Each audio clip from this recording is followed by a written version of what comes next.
प्रदेश के गृह मंत्री ताम्रध्वज साहू ने कहा, राज्य में अपराधों पर लगाम कसने के लिए उठाए जा रहे हैं ठोस कदम।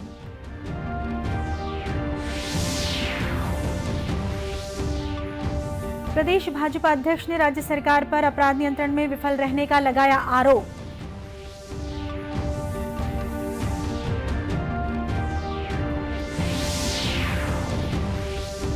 युवाओं को रोजगार देने की मांग को लेकर भारतीय जनता युवा मोर्चा ने राजनांदगांव में किया धरना प्रदर्शन।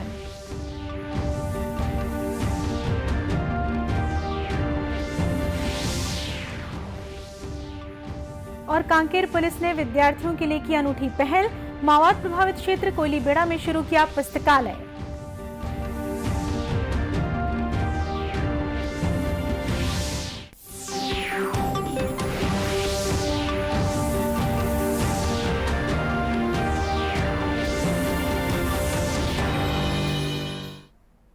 नमस्कार, आप देख रहे हैं दूरदर्शन समाचार।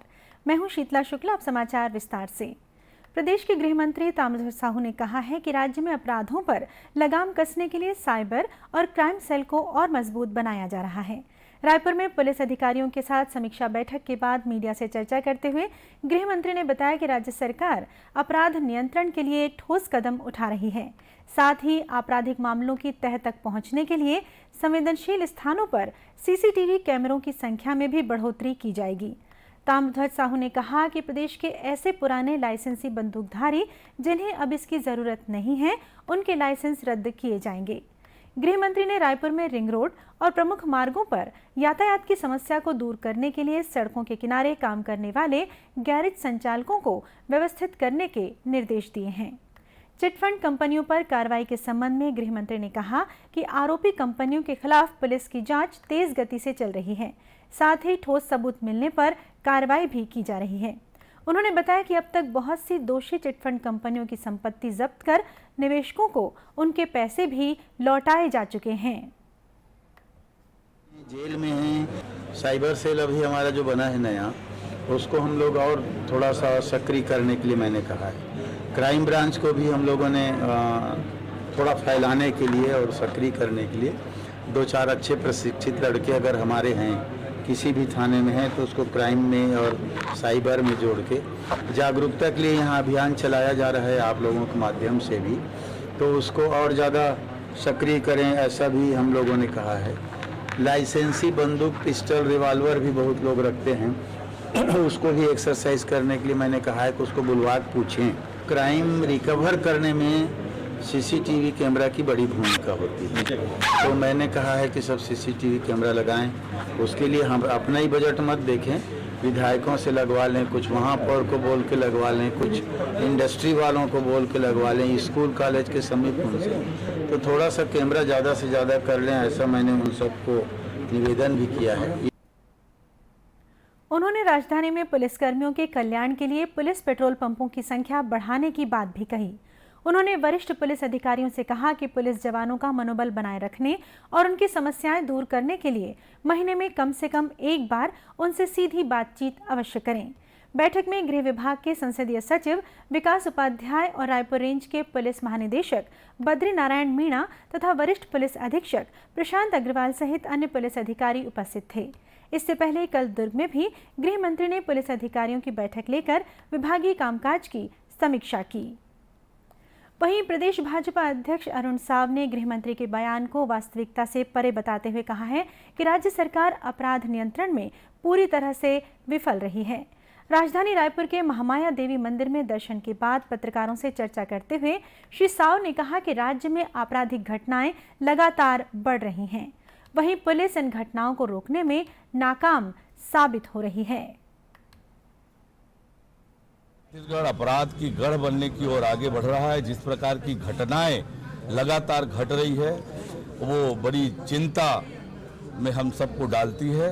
राज्य सरकार कानून व्यवस्था की स्थिति पर पूरी तरह से नियंत्रण खो गई है। कानून व्यवस्था की स्थिति पूरी तरह से खराब है। श्री साव ने कहा कि भाजपा द्वारा राज्य सरकार की विफलताओं को लगातार जनता के बीच ले जाने के प्रयास किए जा रहे हैं। साथ ही भाजपा कार्यकर्ता राज्य सरकार की कथित विफलताओं के बारे में भी आम लोगों को बता रहे हैं, ताकि प्रदेशवासियों को वास्तविक स्थिति का अंदाजा हो सके। युवाओं को रोजगार और बेरोजगारी भत्ता देने की मांग को लेकर भारतीय जनता युवा मोर्चा के कार्यकर्ताओं ने राजनांदगांव में धरना प्रदर्शन किया। प्रदर्शनकारियों ने राज्य सरकार पर वादाखिलाफी का आरोप लगाते हुए जिला रोजगार कार्यालय का घेराव भी किया। इस धरना प्रदर्शन में राजनांदगांव के पूर्व सांसद अभिषेक सिंह, प्रदेश भाजपा के राजनांदगांव संगठन प्रभारी संजय श्रीवास्तव और भारतीय जनता युवा मोर्चा के जिला अध्यक्ष मोनू बहादुर सिंह सहित अन्य पदाधिकारी और कार्यकर्ता शामिल हुए। आंदोलन के संबंध में पूर्व सांसद अभिषेक सिंह ने बताया कि आगामी 24 अगस्त को रायपुर में मुख्यमंत्री निवास का घेराव किया जाएगा। भारतीय जनता युवा मोर्चा ने रायपुर में मुख्यमंत्री निवास के घेराव का ऐलान किया है और लगभग अब 4 वर्ष पूरी करने जा रही भूपेश बघेल की कांग्रेस की सरकार ने अपने चुनावी घोषणा पत्र में तमाम जो वादे छत्तीसगढ़ की जनता से, छत्तीसगढ़ के युवाओं से किए थे, उन वादों को पूरा करने में कांग्रेस की सरकार पूरी तरह से नाकाम रही और युवाओं के बेरोजगारी के मुद्दे पर, बेरोजगारी भत्ते को देने के मुद्दे पर, युवाओं को लेकर एक सार्थक रोजगार देने की रणनीति के मुद्दे पर पूर्णतः कांग्रेस की सरकार की विफलता आज छत्तीसगढ़ की जनता के सामने आ चुकी है। वहीं भारतीय जनता युवा मोर्चा के जिला अध्यक्ष मोनू बहादुर सिंह ने आरोप लगाते हुए कहा कि युवाओं को रोजगार और बेरोजगारी भत्ता देने में राज्य सरकार पूरी तरह से विफल रही है। एसडीएम कार्यालय का घेराव कर 2500 रुपए बेरोजगारी भत्ता रोजगार की मांग को लेकर युवा मोर्चा ने प्रदर्शन किया था और आज भी जिला युवा मोर्चा के पूरे जिले से आए पदाधिकारियों के युवा मोर्चा साथियों के साथ यहाँ पे 2500 रुपए बेरोजगारी भत्ता की मांग को लेकर और बढ़ते हुए अपराध, छत्तीसगढ़ में जो बढ़ते हुए अपराध, उसके विरोध प्रदर्शन को लेकर आज यहाँ पे प्रदर्शन किया जा रहा है। अभी धरना प्रदर्शन है और उसके बाद पूरे युवा मोर्चा के साथी रोजगार कार्यालय का घेराव करेंगे वरिष्ठों की उपस्थिति। गौरतलब है कि भारतीय जनता युवा मोर्चा प्रदेश के बेरोजगार युवाओं को रोजगार दिलाने की मांग कर रही है। साथ ही जिन युवाओं को अभी तक रोजगार नहीं मिल सका है, उन्हें 2500 रुपए बेरोजगारी भत्ता देने की मांग भी की जा रही है। इन दिनों प्रदेश के सभी सरकारी और निजी शालाओं में विद्यार्थियों को राष्ट्रीय ध्वज के साथ देशभक्ति की भावना से जोड़ने के लिए हमर तिरंगा कार्यक्रम आयोजित किया जा रहा है। इस कार्यक्रम के आयोजन का मुख्य उद्देश्य विद्यार्थियों और आम लोगों में देशभक्ति के साथ ही अपने संविधान के प्रति आस्था प्रकट करना है। इसी कड़ी में कल दुर्ग जिले के विभिन्न स्कूलों में हमर तिरंगा कार्यक्रम का आयोजन किया गया। इसमें विद्यार्थियों ने पूरे उत्साह के साथ हिस्सा लिया। कार्यक्रम के दौरान विद्यार्थियों को रिचर्ड एटनबरो द्वारा निर्देशित गांधी फिल्म भी दिखाई गई। इस फिल्म के माध्यम से बच्चों में महात्मा गांधी के सिद्धांतों के प्रति समझ विकसित करने का लक्ष्य रखा गया है। इस अवसर पर दुर्ग जिले में समग्र शिक्षा के प्रबंध संचालक नरेंद्र दुग्गा ने बच्चों को संबोधित किया और उन्हें हमर तिरंगा कार्यक्रम के महत्व से परिचित कराया। श्री दुग्गा ने मीडिया से चर्चा करते हुए कहा कि हमर तिरंगा कार्यक्रम को लेकर बच्चों में काफी उत्साह देखा जा रहा है। इसमें बच्चों ने सांस्कृतिक कार्यक्रम के जरिए अपनी देशभक्ति की भावना का प्रदर्शन भी किया है। हमर तिरंगा उत्सव का आयोजन किया जा रहा है। इसी कार्यक्रम में 11 और 12 क्लास के हमारे छत्तीसगढ़ राज्य के 5.5 लाख बच्चे हैं। उनको गांधी जी की मूवी विभिन्न टाकी स्मार्ट क्लास में दिखाया जा रहा है। इसके पीछे छत्तीसगढ़ शासन की मंशा है कि हमारे बच्चों में देशभक्ति की भावना और से ओतप्रोत हो सके, उनसे सीख सके, उनके पश्चिमों पर चल सके, ताकि हमारा छत्तीसगढ़ राज्य एक सशक्त राज्य बन सके और गांधी जी के प्रेरणा से हम बन सके। इस कार्यक्रम में भाग लेने वाले कुछ छात्राओं ने बताया कि हमर तिरंगा कार्यक्रम के जरिए उन्हें आज़ादी के आंदोलन में महात्मा गांधी सहित अन्य सेनानियों के योगदान के बारे में जानने और समझने का अवसर मिला।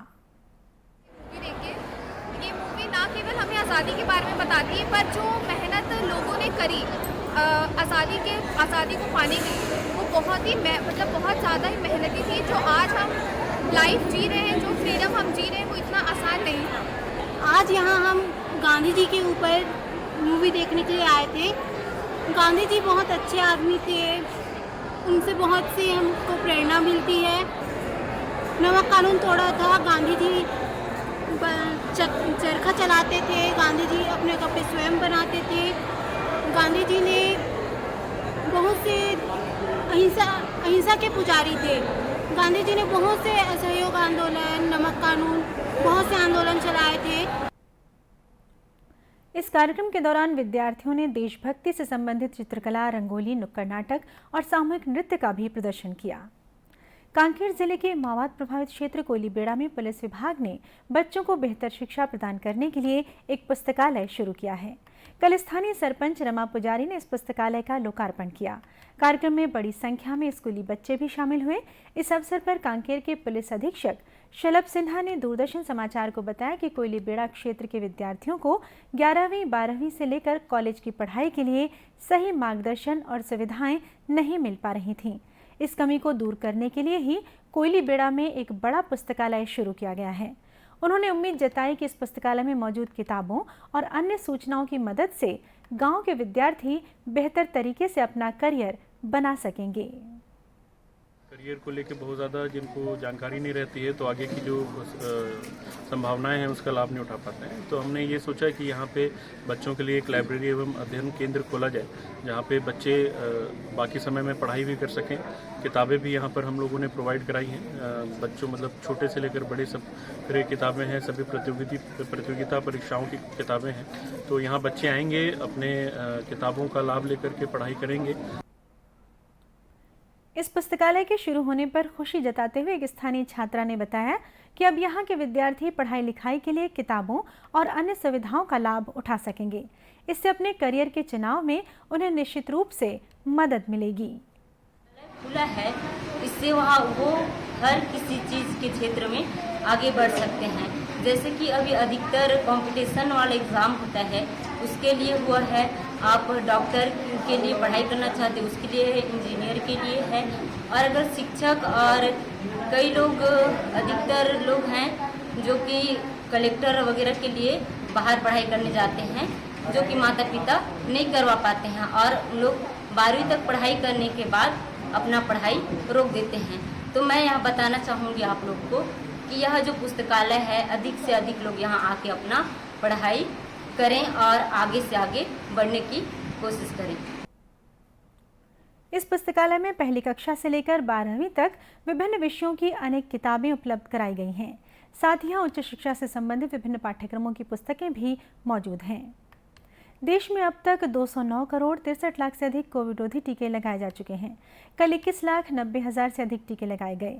केंद्रीय स्वास्थ्य मंत्रालय के अधिकारियों ने बताया कि अब तक 102 करोड़ 19 लाख से अधिक लोगों को पहली डोज और 93 करोड़ 94 लाख से अधिक को दूसरी डोज लगाई गई है। अधिकारियों ने यह भी बताया कि देश भर में पात्र श्रेणी के लोगों को 13 करोड़ 49 लाख से अधिक एहतियाती टीके लगाए गए हैं। छत्तीसगढ़ में भी पात्र लोगों को एहतियाती डोज के टीके लगाए जा रहे हैं। इसके लिए विभिन्न टीकाकरण केंद्रों पर स्वास्थ्य कार्यकर्ताओं और अन्य सहयोगियों को तैनात किया गया है। इस बीच बीते 24 घंटों के दौरान छत्तीसगढ़ में कोरोना के 188 नए मामले सामने आए हैं। वहीं रायपुर और बलौदाबाजार जिले में इलाज के दौरान एक मरीज की मौत हो गई। प्रदेश में अब तक 11,71,000 से अधिक कोरोना संक्रमित मरीज पाए गए हैं। इनमें से 11,56,000 से अधिक मरीज स्वस्थ हो चुके हैं। वहीं 1,641 मरीजों का प्रदेश के विभिन्न अस्पतालों या होम आइसोलेशन में इलाज चल रहा है। प्रदेश में कल सबसे अधिक 41 मरीज रायपुर में मिले हैं। वहीं दुर्ग जिले में 36 मरीज पाए गए हैं। जांजगीर चांपा जिले के जयजयपुर में प्रधानमंत्री नरेंद्र मोदी के राजनीतिक जीवन के पिछले 20 वर्षों के कार्यकाल पर आधारित मोदी @20 प्रकाशित पुस्तक को लेकर सेमिनार का आयोजन किया गया। इस कार्यक्रम में जयजयपुर क्षेत्र के युवा और अन्य लोग बड़ी संख्या में शामिल हुए। कार्यक्रम के दौरान मोदी @20 पुस्तक का विमोचन भी किया गया।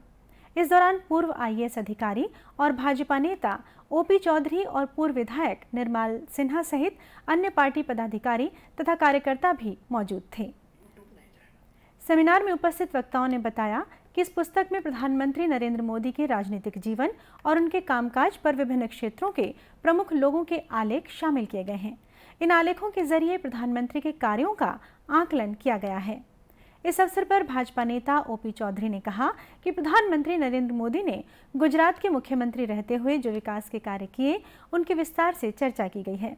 पुस्तक में श्री मोदी द्वारा प्रधानमंत्री के रूप में लिए गए फैसलों और उनकी प्रमुख योजनाओं की भी चर्चा की गई है, जिससे पूरी दुनिया में भारत की एक नई सकारात्मक तस्वीर पेश करने में मदद मिली है। और इसी के साथ ये समाचार बुलेटिन समाप्त हुआ। नमस्कार।